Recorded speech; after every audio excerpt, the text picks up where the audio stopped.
नमस्ते बच्चों, MJC learning में आप सबका स्वागत है।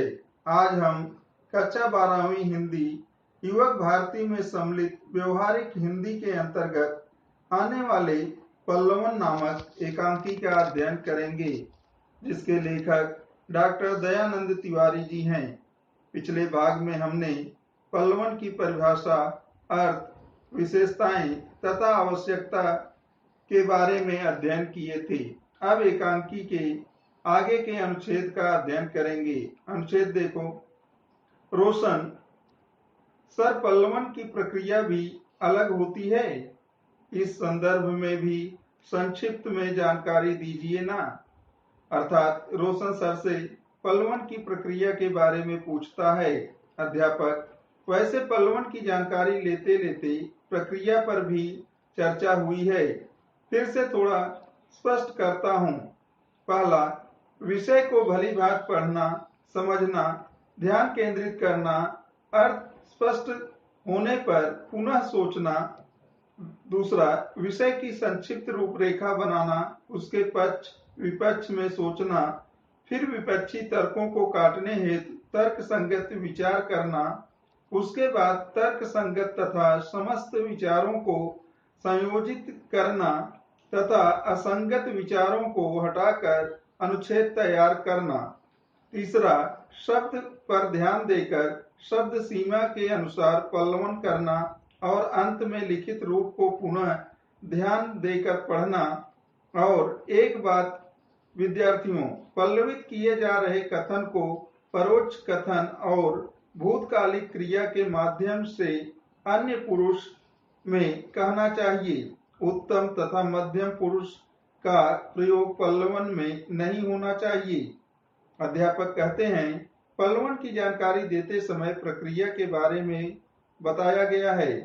यहाँ पर फिर से स्पष्ट कर देता हूँ, विषय को अच्छी तरह पढ़ना फिर समझना चाहिए। अध्ययन विषय पर केंद्रित करना चाहिए।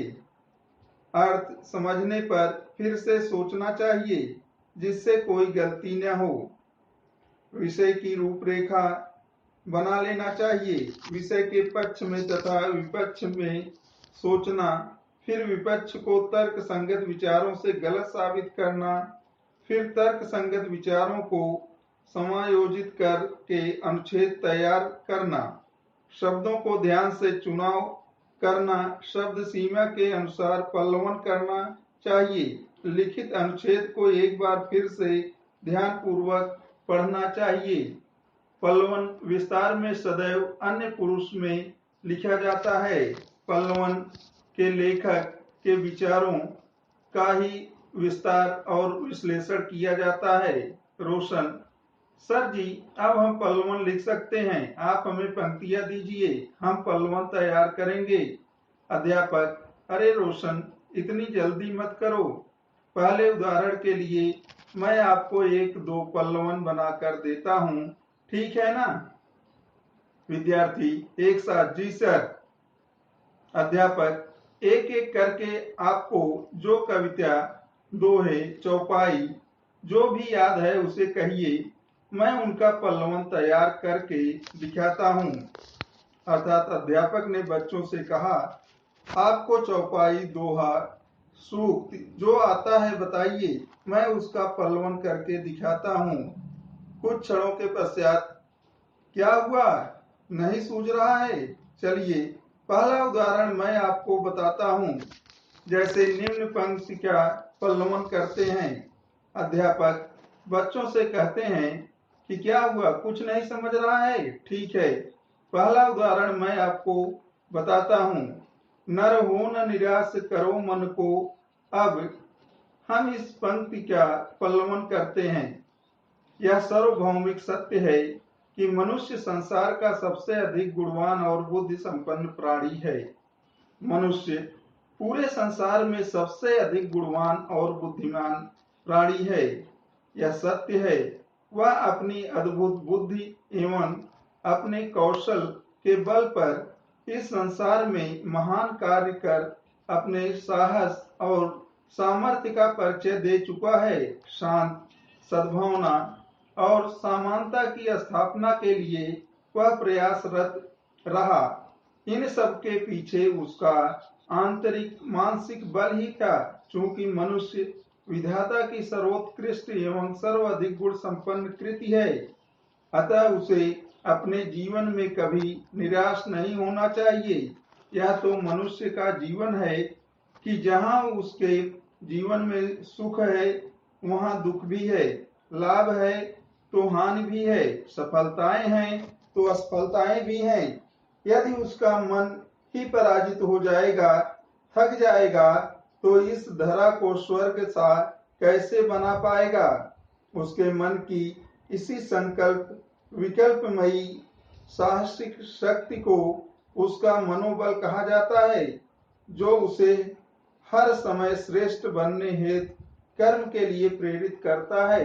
अर्थात मनुष्य का विवेक उसका मनोबल ही तो है, जो उसे हर समय कार्यरत रहने की, श्रेष्ठ से श्रेष्ठतर करने की प्रेरणा दिया करता है। अतः सिद्ध होता है, नर को कभी निराश नहीं होना चाहिए। उसे हिम्मत रखना चाहिए, साहस रखना चाहिए। हमारे अंदर मनोबल होता है तभी हम काम करने के लिए प्रेरित होते हैं। अध्यापक ने इस तरह भाव पलवन करके छात्रों को दिखाया। आगे का अनुच्छेद देखिए। गीत। जी सर, अब हमें समझ में आ गया है। सर, मैं एक सूक्ति जानता हूँ, क्या आप उसका पलवन करके दिखाएंगे? अविवेक अबदाओं का घर है। अविवेक अर्थात अज्ञानी। पहले उदाहरण को समझकर गीत कहता है, सर मैं एक सूक्ति जानता हूँ, आप उसका पल्लवन करके दिखाइएगा। सूक्त। अविवेक आपदाओं का घर है। अध्यापक पल्लवन करते हैं, विवेक, बुद्धि और ज्ञान मानव की बौद्धिक संपदा है। मानव जब कोई निर्णय लेता है तो उसे सद असद कारणीय बुद्धि की आवश्यकता होती है। विचार शून्य किए गए कार्य कष्टदायक होते हैं। मानव की सफलता के पीछे उसका विवेक कार्य करता है। हमें सोच विचार कर ही कोई कार्य करना चाहिए। बिना विचारे किया गया कार्य पश्चाताप का कारण बनता है। इसीलिए हमें जो भी कहना है उसका मनन करें, चिंतन करें। जो कुछ भी कहें उसे सोच समझकर विवेक की कसौटी पर कसकर ही कहें, क्योंकि जीवन का आनंद विवेक से चलने में है।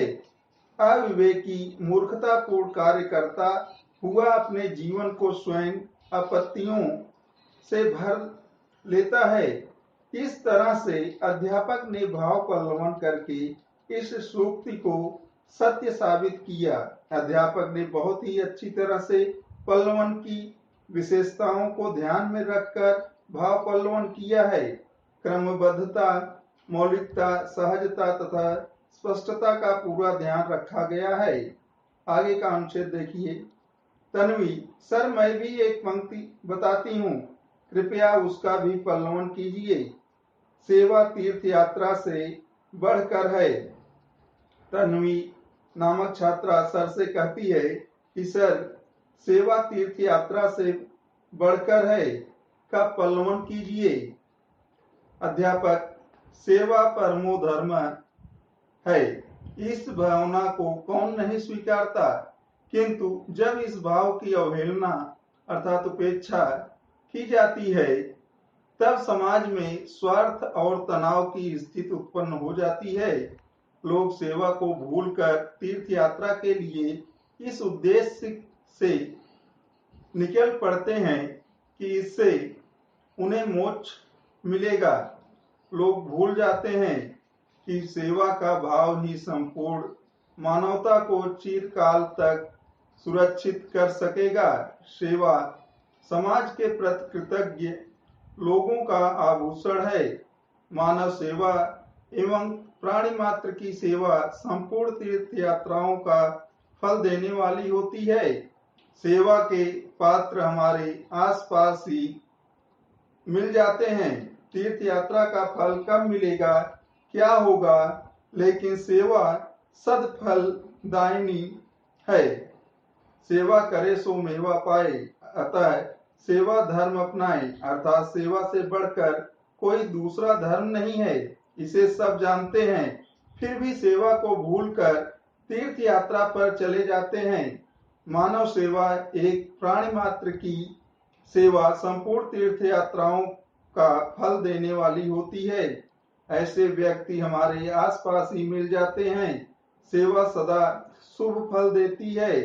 सेवा करे तो मेवा पाए, अतः हमें सेवा धर्म अपनाना चाहिए। इस पल्लवन में सेवा करें सो मेवा पाए उक्ति का प्रयोग हुआ है। यह सरल एवं सहज है। जटिल एवं गूढ़ उक्ति का प्रयोग नहीं करना चाहिए। छात्रों को समझाया गया है किस प्रकार भाव विस्तार तथा भाषा विस्तार किया जा सकता है। बहुत ही अच्छे ढंग से पल्लवन किया गया है।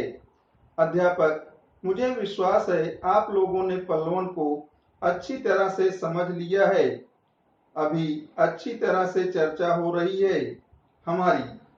अब आप यह समझ ही गए कि पल्लवन मतलब जैसे बीज से पेड़, पेड़ से पल्लव, पल्लव से डालियां विकसित होती हैं, उसी प्रकार भाषा भी पल्लवन होता है।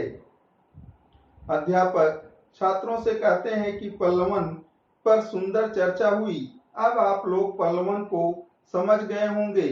जैसे बीज से पेड़ और फिर डालियों का विकास होता है, उसी प्रकार भाषा में भी पल्लवन होता है।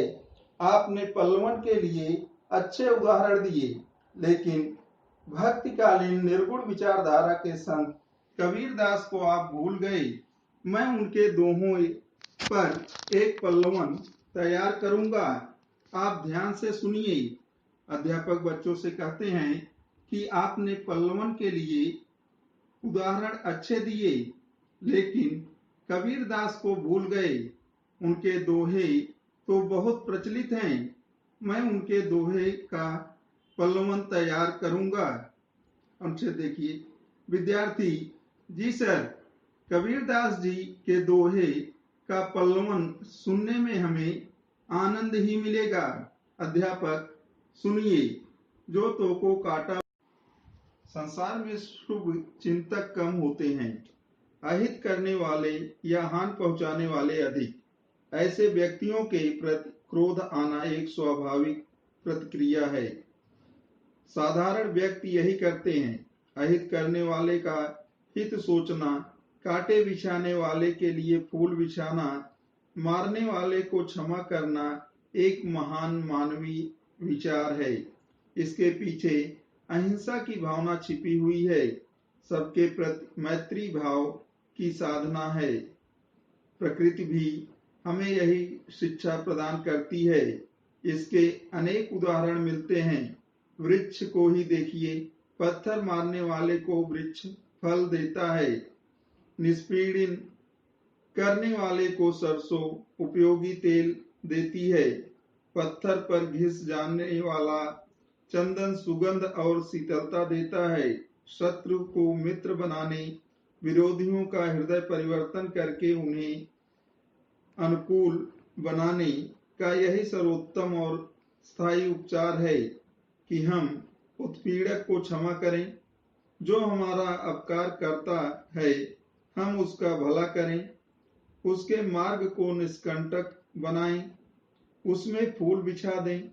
फूल बिछाने वाला सदैव लाभ में रहता है। कांटा बिछाने वाला स्वयं भी उसमें उलझ कर घायल हो सकता है। महान पुरुषों का यही मत है। अतः हम अपकारी के साथ उपकार करें। रोशन। अध्यापक ने बहुत ही अच्छे ढंग से पल्लवन किया है। यहाँ पर उदाहरणों का भी प्रयोग किया गया है, जो कि बहुत सरल हैं।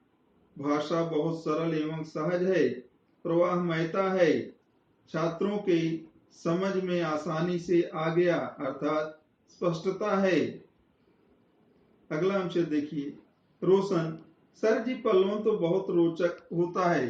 रोचक का अर्थ होता है रुचि उत्पन्न करने वाला। लड़की। हाँ, आज तक पल्लवन से डर ही लगता था, पर आज तो सर डर निकल गया। अब हम अच्छी तरह से पल्लवन कर सकते हैं। गीत। जी सर, आपका बहुत बहुत धन्यवाद। फिर से पल्लवन विषय का विस्तार पुनरावर्तन कराकर सारी शंकाओं को आपने दूर कर दिया। पल्लवन का छात्र अच्छी तरह समझ गए। उनके मन में पल्लवन को लेकर जो भय था वह दूर हो गया। अध्यापक ने छात्रों को बहुत सुंदर ढंग से पल्लवन करके सिखाया तथा उनकी बारीकियों को समझाया। शीतल। जी सर, मैं पूर्ण प्रश्न पत्र को आसानी से लिखकर अच्छे अंक प्राप्त कर सकती हूँ। यह आत्मविश्वास हमें प्राप्त हो गया है। शीतल कहती है, सर अब मुझे अपने ऊपर विश्वास हो गया है कि मैं पूरे प्रश्न पत्र को आसानी से लिखकर अच्छे अंक प्राप्त कर लूंगी। अध्यापक, मुझे भी खुशी हुई है कि आपने पल्लवन के संदर्भ में इतने सारे प्रश्न किए। चलो, आज बहुत जानकारी मिली है। आपको साहित्य की ऐसी ही रोचक जानकारी हम लेते रहेंगे। अब हम अपनी इस चर्चा को विराम देते हैं। अध्यापक कहते हैं कि आप लोग पल्लवन के बारे में बहुत सारे प्रश्न किए। मुझे बहुत अच्छा लगा। आज आप लोगों को बहुत जानकारी मिली। साहित्य में ऐसी रुचिकर जानकारी आपको मिलती रहेगी। अब हम अपनी इस चर्चा को यहीं समाप्त करते हैं। इस तरह पल्लवन पाठ समाप्त हुआ। पल्लवन का अर्थ, परिभाषा, पल्लवन की विशेषताएं, हमारे लिए पल्लवन क्यों आवश्यक है और उदाहरण के द्वारा पल्लवन किस तरह से लिखा जाता है, यह सारी जानकारी इस पाठ के माध्यम से हम लोगों को प्राप्त हुई। धन्यवाद।